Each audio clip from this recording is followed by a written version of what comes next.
Code rules. आज की इस वीडियो में हम कोड रूल्स के बारे में स्टडी करेंगे। कोड रूल्स 12 रूल्स हैं जो कि किसी रिलेशनल डाटाबेस की प्रॉपर्टीज़ या करैक्टरिस्टिक्स को डिस्क्राइब करते हैं। तो how can a system that truly follows the principle of relational database be easily distinguish from the system that does not, यानी कि एक सिस्टम जो कि इन प्रिंसिपल्स या रूल्स को फॉलो करता है वो ट्रूली डाटाबेस है, और इसको हम नॉन रिलेशनल डाटाबेस से डिफ्रेंशिएट कर सकते हैं on the basis of that principal और rules. The founder of relational database theory EF code has developed 12 rules in 1985 to test whether a product that is claimed to fully rationals। एक EF codes जिन्हें इस 12 rules को जो है present किया था इन 1985 eight IBM में, जहाँ पे उसने टेस्ट किया कि कोई भी प्रोडक्ट जो इस बात का क्लेम करती है कि वो फुली रैशनल है या रिलेशनल डाटाबेस है, वो इन रूल्स को फॉलो करती है या इन रूल्स के ऊपर पूरा उतरती है। So for a perfect RDBMS it has to follow his rules but no RDBS can obey all his rules. तो एक परफेक्ट RDBMS के लिए इन तमाम रूल्स को फॉलो करना ज़रूरी है, लेकिन कोई भी RDBMS जो है वो इन तमाम रूल्स को फॉलो नहीं करती, सिवाय एक ओरेकल है जो कि 8.5 रूल्स को फॉलो करती है। According to him all these rules helps to have perfect RDBMS and hence correct data and relation among the object in a database, but none of the database follow all these rules but obey to some extent. For example, Oracle follows only 8.5 code rules। तो ये वो rules थे जो कि help करते हैं किसी भी रिलेशनल डाटाबेस मैनेजमेंट को परफेक्ट RDBMS के लिए, बट ताकि डाटा और उनके दरमियान में रिलेशंस और डाटाबेस के ऑब्जेक्ट्स के दरमियान में करेक्ट डेवलप हो सके। लेकिन कोई डाटाबेस ऐसी नहीं थी जो कि इन तमाम रूल्स को फॉलो कर सके सिवाय एक ओरेकल के। तो रूल्स क्या हैं, आज हम इनको देखते हैं one by one. Information representation. All information in relational database is represented explicitly at logical level and in exactly one way, data value in row and column of the tables। That is the first rule। According to that rule, तमाम की तमाम database जो हैं उनका data जो represent किया जाता है logically in exactly row and column की सूरत में होना चाहिए, जो कि टेबल्स कहलाते हैं। तो database consist of lot of data, may be user data and the data about this data और मेटा डाटा। तो एक डाटाबेस जो है उसमें डाटा होता है जो कि उसमें यूज़र का, और डाटा अबाउट डाटा यानी कि डाटा डिक्शनरी होती है। दो तरह का डाटा जो है वो अवेलेबल होता है। Each group of this data must be store in a table in the form of row and column. दोनों डाटा, यूज़र का डाटा और मेटा डाटा यानी कि data dictionary, row and column की सूरत में जो है टेबल्स के अंदर स्टोर होता है। तो each cell in the table have these datas. हर सेल के अंदर, टेबल के हर सेल के अंदर ये डाटा मौजूद होता है। The order of row and column in the table should not effect the meaning of the table. Relational database का ये करैक्टरिस्टिक्स है कि अगर उसके रो के ऑर्डर या सीक्वेंस को चेंज कर दें, या कॉलम या फील्ड की ऑर्डर या कॉलम को चेंज कर दें, तो उससे कोई इफ़ेक्ट नहीं पड़ता डाटा के मीनिंग के ऊपर। डाटा की मीनिंग्स यानी कि सेम वैसे ही रहती है। Each cell should have a single data, जिसे एटॉमिक वैल्यू भी कहते हैं। एक सेल के अंदर एक ही वैल्यू हो सकती है। जस्ट लाइक अगर आप एक स्टूडेंट है या एम्प्लॉय है, उसके 2 सेल नंबर हैं, तो फ़ोन सेल के अंदर, फ़ोन फील्ड के अंदर सिर्फ एक फ़ोन नंबर ही आप दे सकते हैं। कॉमे या हाइफन या सेमीकोलन डाल के आप 2 फ़ोन नंबर एक सेल के अंदर नहीं दे सकते। ये हम रूल्स देखेंगे भी आगे जब हम करेंगे नॉर्मलाइजेशन वगैरह, तो उसमें हम देखेंगे इसको। There should not be any group range of values separated by comma, space और हाइफन।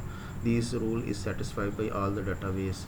जैसे मैंने बताया कि एक सेल के अंदर एक ही वैल्यू होती है, उसको कॉमा, स्पेस और हाइफन से सेपरेट नहीं किया जा सकता, और ये तमाम की तमाम डाटाबेस इसको जो है स्पेसिफाई करती हैं। दैट मीन कि database should be a relational by having the relation mapping among the tables in the database. Database के अंदर जो टेबल्स हैं या उनके दरमियान में रिलेशन होता है रिलेशनल डाटाबेस के अंदर।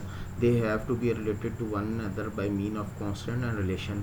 और ये आपस में एक दूसरे के साथ रिलेट कर रहे होते हैं, उनके दरमियान में रिलेशन होता है कांस्टेंट या रिलेशनशिप के ज़रिए। There should not be any independent table hanging in the database. Relational database के अंदर जितने भी टेबल्स होंगे वो आपस में एक दूसरे के साथ रिलेट कर रहे होंगे, उनके दरमियान में रिलेशनशिप होगा।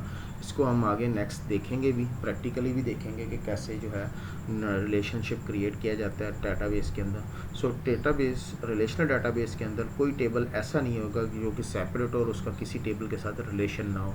Hanging in the database, that is mean. Next rule है granted access.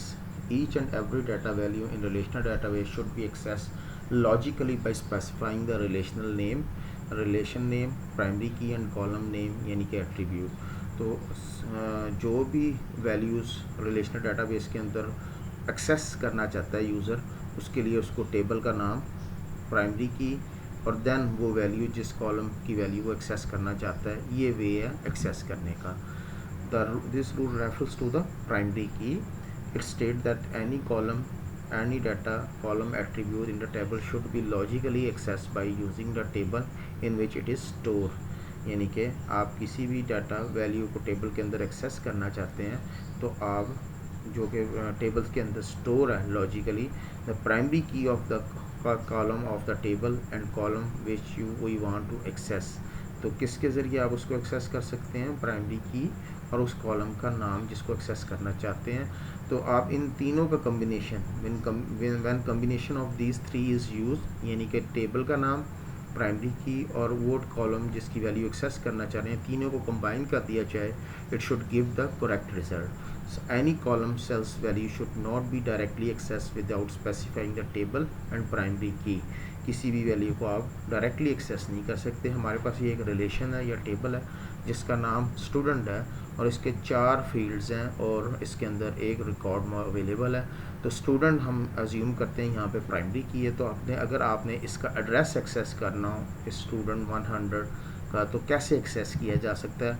According to that rule जो है नदीम का एड्रेस जो है वो आप टेबल का नाम, यानी कि ये जो स्टूडेंट हमने रखा हुआ था relation, student ID is a primary key and plus वो वैल्यू एड्रेस जो है ये that is the right way to access. आप इसको इस तरह एक्सेस करेंगे according to that rule number 2।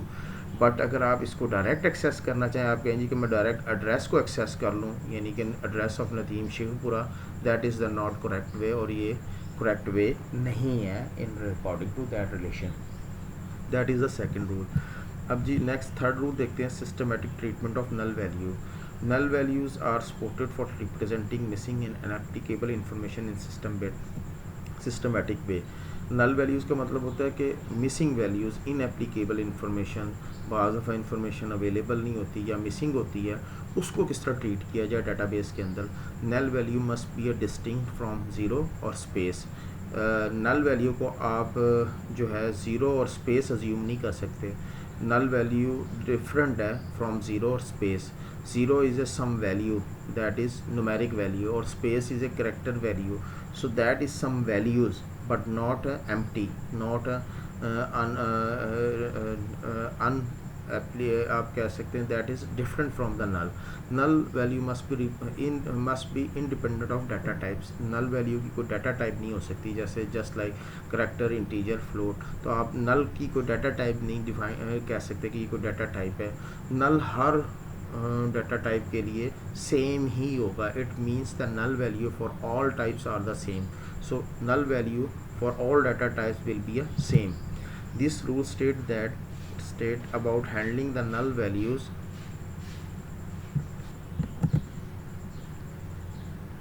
as database consists of various type of data, each cell will have different data types। जैसे कि हमें पता है कि डाटाबेस के अंदर जो वैल्यूज़ होती हैं वो डिफरेंट टाइप्स की होती हैं, डिफरेंट डाटा टाइप्स होती हैं। तो if any of the cell value is unknown और नॉट एप्लीकेबल और मिसिंग, समटाइम ऐसा भी होता है कि आपको सेल की वैल्यू उस टाइम नहीं मालूम होती, अननोन होती है या मिस होती है, तो आप बजाय उसको it can represent as zero और एम्प्टी। ज़ीरो या empty represent can it always represented as a null, उसको नल से रिप्रेजेंट किया जाता है। This null value should acting in respective of data type use for the cell. So इसका मतलब है कि वो नल वैल्यू जो है किसी भी डाटा टाइप से बिलोंग नहीं करती, उस सेल की वैल्यू जो कि मिसिंग है या इनएप्लीकेबल है।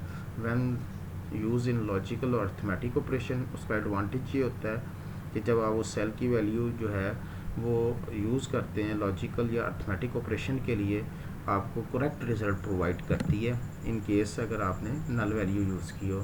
तो for example adding a null value to the numeric 8 should result null. अगर आपने 8 में एक अननोन वैल्यू है, आपको पता ही नहीं है उसकी वैल्यू अननोन है, तो अननोन को हमने नल से रिप्रेजेंट किया। अब आप अर्थमेटिक ऑपरेशन परफॉर्म करना चाह रहे हैं 8 प्लस नल, तो इसका मतलब है कि आपको फाइनल रिज़ल्ट भी जो है वो नल मिल रहा है। That is correct way. और अगर आपने उस नल वैल्यू की जगह सपोज लेट से मैं कहता हूँ यहाँ पे मैंने ज़ीरो जो है वैल्यू इनपुट की थी, मिसिंग वैल्यूज़ थी, इनएप्लीकेबल वैल्यू थी, बट ज़ीरो हमने जो है उसको इंटर किया, तो 8 प्लस 0 और 8 result. So that mean that is not correct result. So that is database के अंदर यानी कि मिसिंग वैल्यू जो है हमेशा नल वैल्यू से रिप्रेजेंट की जाती है। रूल नंबर 4 जो है एक्टिव ऑनलाइन कैटलॉग, जैसे डाटा डिक्शनरी भी कहते हैं। The database description is represented. Database description का मतलब जो है, इसको अभी देखते हैं, is represented a logical level in same way as dictionary data. Data description mean database का नाम, उसके टेबल्स के नेम, टेबल्स के अंदर जो है फील्ड्स कौन से आपने स्पेसिफाई किए हैं, कौन सी प्राइमरी की है, कौन उस फील्ड्स की डाटा टाइप्स क्या है, उनकी लेंथ क्या है और उनके दरमियान में रिलेशन क्या है। सो ये तमाम की तमाम डिस्क्रिप्शन जो है that is database description. This mean that description about a database in table and relation that DBMS maintain for its own use. यानी कि यह डिस्क्रिप्शन जो है, जो भी मैंने डाटाबेस की डिस्क्रिप्शन एक्सप्लेन की है, ये डाटाबेस जो है वो टेबल्स या रिलेशन की सूरत में अपने इस्तेमाल के लिए डाटाबेस मैनेजमेंट सिस्टम मेंटेन कर रहा होता है। और सम टाइम इन टेबल्स को सिस्टम टेबल्स भी कहा जाता है। ये टेबल सेम ऐसे ही टेबल होते हैं जैसे यूज़र्स के टेबल होते हैं जिनके अंदर डाटा यूज़र इंटर कर रहा होता है। These relation hold a description of structure of database. जैसे मैंने अभी बताया कि ये टेबल्स जो होते हैं इनके अंदर डाटाबेस की डिस्क्रिप्शन होती है और इनको only authorise user can access them in the same manner as ordinary relation using a same relational language.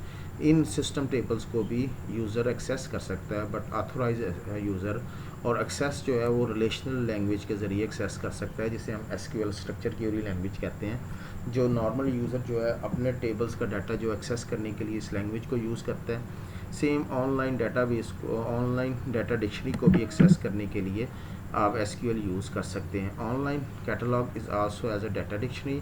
In short this data store in the data dictionary should always obey all characteristic of the database. इसको data dictionary भी कहा जाता है और इसमें जो data जो होता है वो डाटा के बारे में डाटा जो है वो स्टोर होता है, data about data in dictionary, और ये वही तमाम कैरेक्टरिस्टिक्स को फॉलो करता है, डाटाबेस के तमाम कैरेक्टरिस्टिक्स को फॉलो करता है। अभी जैसे कहा हमने कि रिलेशनल लैंग्वेज के ज़रिए आप डाटा डिक्शनरी को एक्सेस कर सकते हैं। तो ये एक क्यूरी है, select static from all tab. ये जो ऑल टैब लिखा हुआ है ये इसका मतलब है कि सिस्टम टेबल्स यानी कि डाटा डिक्शनरी के टेबल्स जो हैं वो एक्सेस करना चाह रहे हैं। तो ये क्यूरी तमाम वो टेबल्स जो कि एक यूज़र से बिलोंग करते हैं और उसके वो एक्सेस कर रहा है, वो तमाम टेबल्स की इंफॉर्मेशन जो है वो डिस्प्ले हो जाएगी। तो all tab in the is the table which has the table definition that user own and has access. यानी कि यूज़र की जो यूज़र से बिलोंग करते हुए जितने भी इंफॉर्मेशन है वो तमाम की तमाम जिन टेबल्स के अंदर स्टोर होगी वो इस क्यूरी के ज़रिए उसके सामने एक्सेस हो जाएगी। It is required use the same SQL query that वो use in the database. So that is same query जो कि हम डाटाबेस के लिए यूज़ कर सकते हैं। नंबर 5 है कम्प्रीहेंसिव डाटा सब language rule. Any RDBMS should not be directly any RDBMS database should not be directly accessed। किसी भी डाटाबेस RDBMS डाटाबेस को आप डायरेक्टली एक्सेस नहीं कर सकते। It should always be accessed by using some strong query language. This query language should be able to access the data manipulation and manipulate the data, that is next, and maintain the consistency and integrity of the database. This query should make sure that transaction is fully complete or not done at all. अच्छा जी, ये जो statement लिखी हुई है इसमें ये specify किया गया है कि आप डाटा बेस को हमेशा किसी भी क्यूरी लैंग्वेज के ज़रिए जो है एक्सेस कर सकते हैं, जिस तरह SQL है, स्ट्रक्चर क्यूरी लैंग्वेज। ये क्यूरी लैंग्वेज आपको क्या फैसिलिटेट करेगी, SQL हमने आगे स्टडी भी करनी है, प्रैक्टिकली भी देखेंगे और उसको फर्दर डिटेल में भी स्टडी करेंगे। तो SQL जो है should be able to access the database के अंदर से अगर आपने डाटा एक्सेस करनी है तो SQL चाहिए आपको। मैनिपुलेट द डाटा, उसके ऊपर कोई ऑपरेशन परफॉर्म करना है या कोई भी मैनिपुलेशन करनी है, तो you also need SQL structure query language. और maintain the consistency integrity of the database, यानी कि डाटा का करेक्ट डाटा और redundant, avoid the redundant data, that is also need SQL language. तो इसके लिए ये तमाम टास्क जो हमने अभी 1 बाय 1 देखे, इनके लिए आपको स्ट्रक्चर क्यूरी लैंग्वेज चाहिए होती है। एक ट्रांजैक्शन जब होती है या तो वो फुली कंप्लीट होगी या कैंसिल होगी, not done at all mean cancel. ये ट्रांजैक्शन का कोई कॉन्सेप्ट नहीं है कि वो पार्शली हो जाए और पार्शली कंप्लीट हो जाए और पार्शली इनकम्प्लीट रहे। सो दैट इज़ जो है कॉन्सेप्ट जो है वो डाटाबेस के अंदर, रिलेशनल डाटाबेस के अंदर जो है ये कॉन्सेप्ट नहीं है। ट्रांजैक्शन के बारे में हम स्टडी करेंगे फर्दर, ट्रांजैक्शन क्या होता है, एक पूरा टॉपिक है। तो इसका मतलब है कि एक ट्रांजैक्शन जब कमिट होती है या तो वो पूरी कंप्लीट होगी या वो कैंसिल होगी। पार्शली कंप्लीट और इनकम्प्लीट का कोई कॉन्सेप्ट रिलेशनल डाटाबेस के अंदर मौजूद नहीं है। तो for example SQL is a structure query language which support creating a table, views, constant, indexes, accessing the record of table और व्यूज़। हम अब देखेंगे टेबल्स भी क्रिएट करना देखेंगे, व्यूज़ भी देखेंगे क्या होते हैं, कॉन्स्टेंट और इंडेक्सेस भी देखेंगे। तो ये स्ट्रक्चर क्यूरी के ज़रिए पॉसिबल है। Manipulating the record by inserting, deleting, update, providing a security by giving the different level of access rights, grant and revokes. ये तमाम ऑपरेशन, यानी कि आपने कोई नया रिकॉर्ड इंसर्ट करना है, डिलीट करना है, अपडेट करना है, या सिक्योरिटी, यूज़र, किसी यूज़र को कोई राइट्स या प्रिविलेजेस प्रोवाइड करना, ये ग्रांट और रिवोक्स की कमांड है SQL की, जिनके ज़रिए आप दे सकते हैं। तो ये तमाम ऑपरेशन जो अभी हमने देखे हैं, यानी ये तमाम जो है टास्क आप परफॉर्म कर सकते हैं with the help of SQL। और ये हम करेंगे भी, SQL का टॉपिक जब हम स्टडी करेंगे तो हम उसमें देखेंगे। Integrity and consistency by using a constant. अब ये दो चीज़ जो है प्रॉपर्टीज़ एक रिलेशनल डाटाबेस की, इंटेग्रिटी एंड कंसिस्टेंसी, इसका मतलब है कि correct and avoid duplicate data. So ये आप constant, with the help of constant आप इस प्रॉपर्टी को अचीव कर सकते हैं। Any database without any query language is not RDBMS।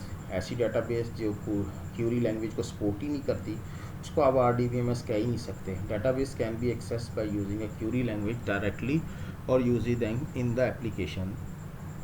Database को आप जो है एक्सेस कर सकते हैं डायरेक्टली SQL की लैंग्वेज यूज़ करके, या आप उसको एप्लीकेशन प्रोग्राम के ज़रिए भी SQL को यूज़ करके कर सकते हैं। एप्लीकेशन प्रोग्राम मीन आपने जावा, C++ के अंदर फ्रंट एंड बनाया हुआ है और पीछे डाटाबेस आपकी ओरेकल या SQL, MySQL चल रही है, तो आप उस एप्लीकेशन प्रोग्राम के ज़रिए भी SQL क्वेरी लैंग्वेज को यूज़ करते हुए डाटाबेस को एक्सेस कर सकें। सो that is point number 5। Point number 6 है view updating. All views that are theoretically updatable are also updatable by the system। Views होते हैं virtual tables।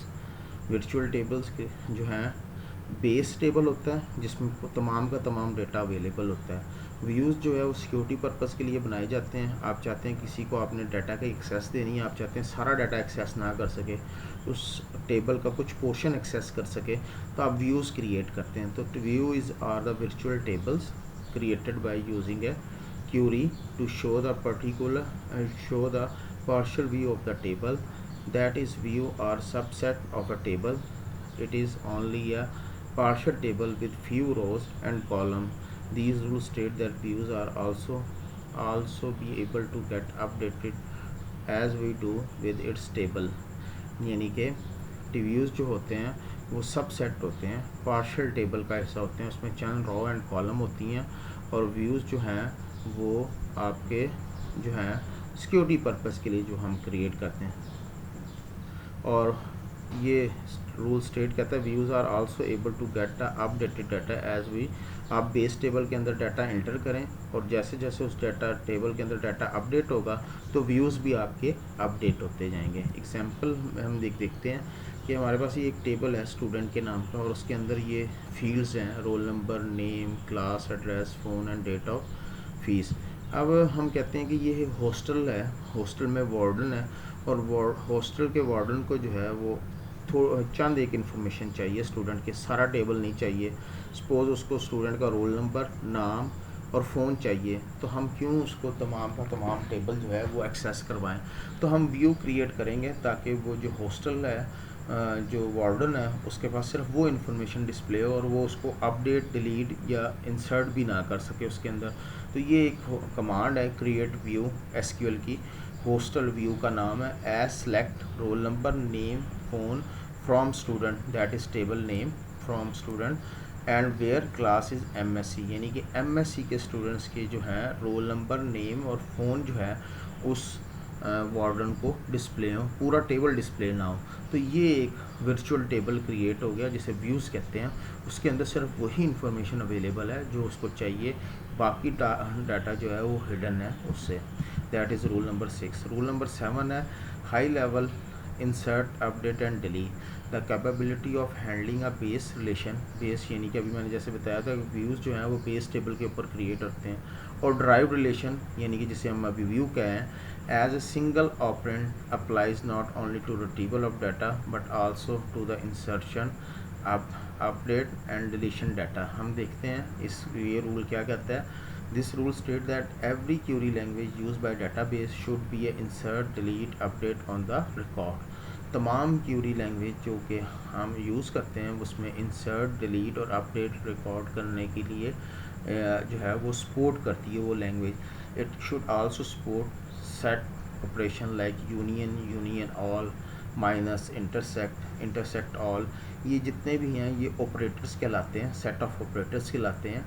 इनको हम एसक्यूएल के अंदर स्टडी भी करेंगे। ये basically more than one tables, एक से ज़्यादा टेबल में से डाटा को कंबाइन करके एक्सट्रैक्ट करके निकालना हो तो ये ऑपरेटर्स यूज़ होते हैं एसक्यूएल के अंदर। All these operation should not be restricted to single table और रॉ एट अ टाइम। अभी मैंने जैसे बताया कि ये मल्टीपल टेबल में से वैल्यूज़ एक्सेस करते हैं, तो ये एक सिंगल टेबल के लिए रिस्ट्रिक्टेड नहीं होते।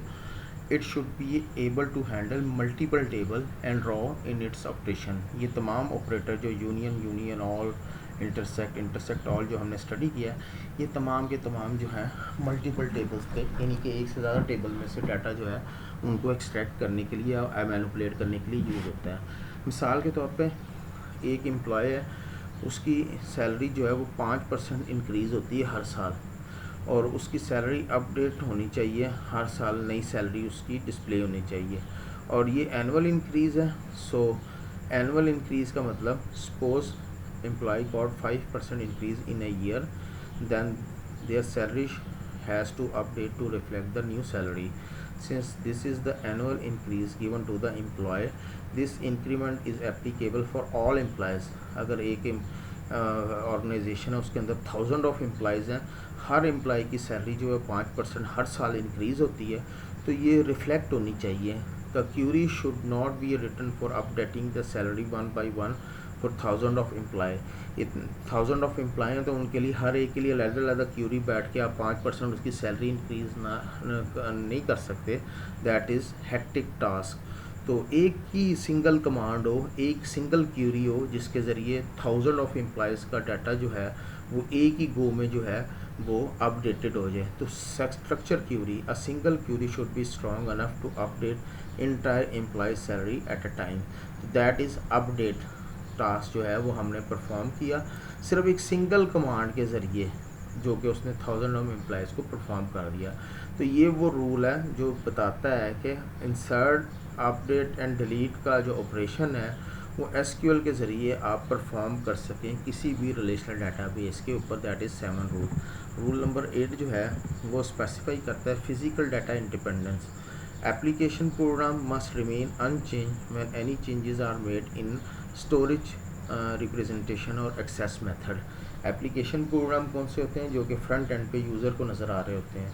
अगर आप स्टोरेज यानी कि हार्ड डिस्क के अंदर कोई चेंजेस करते हैं, आपका डाटा हार्ड डिस्क के ऊपर या सेकेंडरी स्टोरेज के ऊपर स्टोर हो रहा है, आप उसमें कोई चेंजेस करते हैं, उसका रिफ्लेक्ट यूज़र को एप्लीकेशन प्रोग्राम के अंदर नज़र ना आए। That is physical data independence. If there is any change in the physical storage of the data, it should not affect the data at logical or external view. इन दोनों को affect ना कर सके। For example, if data store in the one disk is transfer to the other disk, आपकी एक hard disk के ऊपर डाटा स्टोर है, आप उसको ट्रांसफ़र करके दूसरे पे ले जाते हैं, then the user viewing the data should not be feel the difference or delay in access time। तो यूज़र को कोई डिफरेंस नहीं महसूस होना चाहिए कि उसके डाटा एक्सेस करने में डिले आ रहा है या टाइम ज़्यादा कंज्यूम हो रहा है। The user should be able to access the data as he was accessing before. उसको उसी ही तरह डाटा एक्सेस होना चाहिए जिस तरह वो पहले एक्सेस कर रहा था। Similarly, if the file name for the table is change in the memory, it should not affect the table और the user viewing the table. Memory के अंदर किसी फाइल का नेम चेंज हो गया तो यूज़र को जो है वो इफेक्ट ना हो। This is known as physical independence and data should support this feature. इसको फिज़िकल इंडिपेंडेंस कहते हैं और रिलेशनल डाटाबेस को ये सपोर्ट करना चाहिए। That is 8 rule physical data independence. 9 rule है लॉजिकल डाटा इंडिपेंडेंस। अब ये जो है प्रॉपर्टी क्या डिस्क्राइब करती है? The changes that do not modify any data stored in the relation do not require change to be made to the application program। यानी कि लॉजिकल लेवल पे अगर आप कोई चेंजेस करते हैं उसका इफेक्ट जो है वो एप्लीकेशन प्रोग्राम के अंदर अफेक्ट ना कर सके। This is similar to physical data independence. अभी जिस तरह हमने पीछे देखा कि फिजिकल डाटा इंडिपेंडेंस होता है उसका इफेक्ट नहीं होना चाहिए बाकियों पे। इसी तरह if there are any changes to the logical view, it should not reflect in the user view। Logical view में आप अगर कोई चेंज करते हैं उसका रिफ्लेक्ट जो है वो यूज़र व्यू पे नहीं होना चाहिए। सपोज़ आप एक एम्प्लॉय का टेबल है, एम्प्लॉय टेबल जो है वो आपको पता है आपने स्पेसिफाई किया, उसमें फील्ड्स की डाटा टाइप्स और लेंथ वगैरह स्पेसिफाई की है। आप उस टेबल को जो है स्प्लिट कर देते हैं मल्टीपल टेबल्स के अंदर, एम्प्लॉय के मल्टीपल टेबल्स के अंदर। The user view the employee table should not feel that these records are coming from the different table। आपने अगर उसको टेबल्स को मल्टीपल डिपार्टमेंट के नंबर के ऊपर मल्टीपल टेबल्स में डिवाइड कर दिया है तो यूज़र को नहीं फील होना चाहिए, उसको यही फील हो कि ये एक ही टेबल से रिकॉर्ड जो है वो रिट्रीव हो रहा है, अगरचे के बिहाइंड द सीन जो है वो मल्टीपल टेबल्स काम कर रहे हो। These split table should be able to get join and show the result. इन तमाम टेबल में से डाटा जो है वो इकट्ठा होके उसको रिज़ल्ट शो हो रहा हो। और इकट्ठा किस तरह होगा? जिस तरह अभी हमने प्रॉपर्टी एक देखी थी जिसमें हमने ज्वाइन, इंटरसेक्ट, यूनियन वगैरह पढ़ा था। तो वो बेसिकली ऑपरेटर जो है वो मुख्तलिफ टेबल में से डाटा को ज्वाइन करके इकट्ठा करके जो है वो डिस्प्ले करते हैं। That is first rule number 9। Rule number 10 कहता है integrity independence. Integrity constant to the particular relational database must be definable in the relational data some language and storable in catalog not in a application program. Integrity constant जैसे आप कह सकते हैं primary की और foreign की, primary की का रिलेशनशिप, जो भी आपने कांस्टेंट डाटाबेस के ऊपर डिफ़ाइन किए हैं वो डिफाइनेबल हो क्यूरी लैंग्वेज, सब लैंग्वेज के ज़रिए, और वो डाटा डिक्शनरी के अंदर स्टोर हो रहे हों, ना कि एप्लीकेशन प्रोग्राम के अंदर स्टोर हो रहे हों, यानी कि फ्रंट एंड के ऊपर। ये एक इम्पॉर्टेंट जो है पॉइंट है। database should be able apply the integrity rule by using its query language। आप वो integrity जो आप डिफ़ाइन करना चाहते हैं वो आप query language के ज़रिए उसके ऊपर डिफ़ाइन कर सकें। It should not be dependent on any external factor or application program to maintain the integrity। ये जो है आप integrity जो डिफ़ाइन कर रहे हैं वो एक्सटर्नल फैक्टर ना हो, यानी कि आप एप्लीकेशन प्रोग्राम के ज़रिए जो है उसको डिफ़ाइन ना करें, उसकी अपनी लैंग्वेज के ज़रिए उसको डिफ़ाइन करें। That is one rule. The keys जो भी है प्राइमरी की, फॉरेन की, and constraint in the database should be a strong enough to handle the integrity. Strong होने चाहिए ताकि हैंडल हो सके जितने भी वैलिडेशन रूल्स वगैरह हैं। A good RDBMS should be independent of front end application. आपको पता है कि फ्रंट एंड जो होता है वो यूज़र को व्यू हो रहा होता है। एक अच्छे RDBMS जो है वो उस फ्रंट एंड एप्लीकेशन से इंडिपेंडेंट होता है, यानी कि जो भी आप टास्क परफॉर्म कर रहे हैं that is directly on the RDBMS के ऊपर आप परफॉर्म कर रहे हैं, वो फ्रंट एंड एप्लीकेशन के ऊपर डिपेंडेंट नहीं होते। It should at least support a primary key and foreign की इंटेग्रिटी कांस्टेंट। प्राइमरी की और फॉरेन की इंटेग्रिटी कांस्टेंट होनी चाहिए। प्राइमरी की और फॉरेन की कैसे होता है इसको भी हम इम्प्लीमेंट करके देखेंगे। Suppose we want to insert an employee for department 50 using an application, but department 50 does not exist in the system. In such a case the application should not perform the task, it should all handled by the database. अगर आपने relationship create किया हुआ है employ का और department के table का, और आप एक नया एम्प्लॉय इंसर्ट करना चाह रहे हैं और वो डिपार्टमेंट नंबर 50 पे इंटर करना चाह रहे हैं और डिपार्टमेंट 50 एग्जिस्ट ही नहीं कर रहा, तो अकॉर्डिंग टू प्राइमरी की और फॉरेन की रूल्स रिलेशनशिप के मुताबिक अगर जो है रिकॉर्ड पेरेंट टेबल के अंदर नहीं होगा तो चाइल्ड टेबल के अंदर भी इंसर्ट नहीं होगा। तो डिपार्टमेंट अगर 50 एग्जिस्ट ही नहीं कर रहा तो एम्प्लॉय इंसर्ट नहीं होना चाहिए डेटाबेस के अंदर। पहले आप डिपार्टमेंट 50 को इंटर करें सिस्टम के अंदर, फिर उसके बाद एम्प्लॉय को इंटर करें। तो ये रूल्स यही बता रहा है इंटेग्रिटी इंडिपेंडेंस। इसका मतलब है कि अगर डिपार्टमेंट इंटर होगा 50 देन यूज़र जो है उसका एम्प्लॉय का रिकॉर्ड भी इंसर्ट कर सके, और ये डेटाबेस जो है रिलेशनल डेटाबेस को हैंडल करना चाहिए, इस इंटेग्रिटी को हैंडल करना चाहिए। सो ये रूल यही डिफाइन करता है इंटेग्रिटी इंडिपेंडेंस, यानी कि डेटाबेस रिलेशनल डेटाबेस जो है वो इंटेग्रिटी कांस्टेंट को जो है वो सपोर्ट कर सके। Rule number 11 distribution independence. The data manipulation sub language of relational database must be enable application program and inquire to remain logically the same whether or whenever data physically centralized or distributed। जी ये हम देखते हैं कि क्या properties जो है वो describe करता है। डेटाबेस जो है अगर आपका एक सिंगल सर्वर के ऊपर स्टोर है, सपोज ये एक सर्वर है और यहाँ पे जो है डाटा आपका जो है सर्वर के ऊपर स्टोर है और यूज़र यहाँ से कनेक्ट हो रहे हैं, दैट इज़ सेंट्रल सर्वर और डाटा पड़ा हुआ है। लेकिन समटाइम इस तरह भी हो सकता है कि एक सर्वर एक सर्वर यहाँ पे पड़ा हुआ है और एक सर्वर यहाँ पे पड़ा हुआ है। हम अज्यूम कर लेते हैं ये USA में पड़ा हुआ है, ये पाकिस्तान में सर्वर पड़ा हुआ है और ये इंग्लैंड में पड़ा हुआ है। तो ये 3 सर्वर्स पड़े हुए हैं, यूज़र जो है वो यहाँ से इसके साथ कनेक्ट होता है। आपकी जो डेटाबेस है अकॉर्डिंग टू इस डेटाबेस इस रूल नंबर 11 के मुताबिक हो सकता है आपका डेटाबेस जो है उसका कुछ डाटा यहाँ पे पड़ा हो, कुछ डाटा यहाँ पे पड़ा हो, यानी कि डिस्ट्रीब्यूटेड हो डाटा तीनों, और ये तीनों सर्वर आपस में एक दूसरे के साथ कनेक्टेड हैं। बट यूज़र ने जब यहाँ से डाटा एक्सेस करना है तो उसको इन तमाम कंप्यूटर में से डाटा एक्सेस हो और उसको यही व्यू हो कि ये डाटा जो है वो सिंगल सर्वर के ऊपर ही पड़ा हुआ है, that is distribution independence. Database can be located at user server और एट एनी अदर नेटवर्क, ये जैसे अभी मैंने बताया any other network. The end user should not be able to know about the database server. अब ये user जो यहाँ पे बैठा हुआ है उसको नहीं पता कि ये कहाँ से डाटा जो है कहाँ से जो है वो फैच होके आ रहा है। He should be able to get the record if he is pulling the record locally. उसको यही फील होगा कि ये रिकॉर्ड जो है वो लोकली यहाँ से एक्सेस कर रहा है, बट ये जो है फैच होके मुख्तलिफ कंप्यूटर से आ रहा है। Even database is located in different server, आपकी डाटाबेस जो है वो डिफरेंट सर्वर के ऊपर लोकेटेड है। The accessibility time should be comparatively less, और इसको एक्सेस करने का टाइम भी कम होना चाहिए। The end user must not be able to see the data is distributed of the various location, इसको नहीं पता होना चाहिए कि ये डाटा कहाँ कहाँ पे डिस्ट्रीब्यूटेड है। User should always get the impression that the data is located at A one side only, उसको यही फील होगा कि ये यहाँ पे पीके के सर्वर से जो है डाटा एक्सेस कर रहा है, बट डाटा जो है वो मुख्तलिफ सर्वर्स के ऊपर डिस्ट्रीब्यूटेड पड़ा है। This rule has been recorded as foundation of distribution database.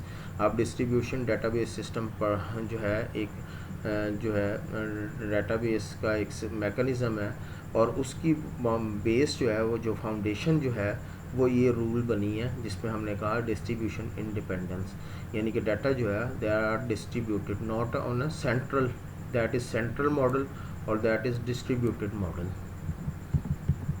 Rule number 12, non subversion. जी, when query is fired in the database, it will be converted into the low level language so that it can be understood by underlying system to retrieve the data।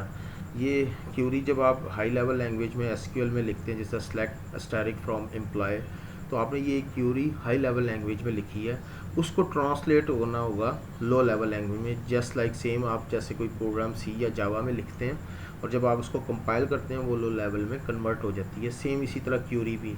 In such a cases when accessing और manipulating the record at a low level language, जब वो आपकी translate होकर लो level language में होगी और record access हो रहा होगा या मैनिपुलेट हो रहा होगा, there should not be a loop holes that alter the integrity of the database.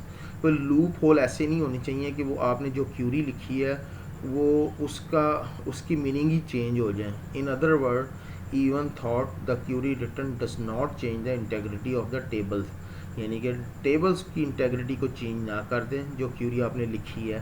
The converted low level language should be a same as the query return, वो जो लो लेवल लैंग्वेज में convert हुई है वो same वही होनी चाहिए जो कि आपने हाई लेवल लैंग्वेज के अंदर लिखी है। यानी कि कमांड आप कुछ दें और उसका रिज़ल्ट कुछ आ रहा हो, ये नहीं होना चाहिए। नॉन सबवर्जन का मतलब ये है, it should not be converted into same other low level language which change the data integrity in database और perform some unwanted action in the database. तो यही वो बात है कि अगर आपने कोई कमांड दी हुई है और वो लो लेवल लैंग्वेज में कन्वर्ट हो गई, तो ये ना हो कि डाटा की इंटेग्रिटी, डाटाबेस की इंटेग्रिटी को चेंज कर दे, या आप जो एक्शन परफॉर्म करना चाह रहे हैं वो परफॉर्म ही ना हो, कुछ और ही एक्शन, अनवांटेड एक्शन जो है वो परफॉर्म कर रहे हों। So that is non subversion of query. मिसाल के तौर पे update student address query should always be converted into low language which update the address record in the student file in the memory. It should not be updating any other record in the file nor inserting some malicious record into the file or memory। इसका मतलब है कि अगर आप उसका record address update करना चाहते हैं तो मेमोरी के अंदर आपने जो क्यूरी आपने एग्जीक्यूट की है वो सिर्फ उसी फाइल को हो, उसके उसी रिकॉर्ड को जो है उसी फील्ड को चेंज करे। ये ना हो कि वो कुछ और ही अनवांटेड एक्शन जो है वो परफॉर्म कर रहा हो जिसका रिज़ल्ट ही अनएक्सपेक्टेड रिज़ल्ट आपके पास आ रहा हो, क्योंकि वो कन्वर्जन जो हुई है that must be a same. तो ये हमारे रूल्स थे जिनको हमने स्टडी किया। दैट इज़ कोड रूल्स, जो कि एक रिलेशनल डाटाबेस जो है वो इन तमाम रूल्स को फॉलो करती है, और तमाम रूल्स जो हैं किसी भी एक परफेक्ट डीबीएमएस के लिए इन तमाम रूल्स को फॉलो करना मस्ट है। That rule is called code rules, that is 12 rules.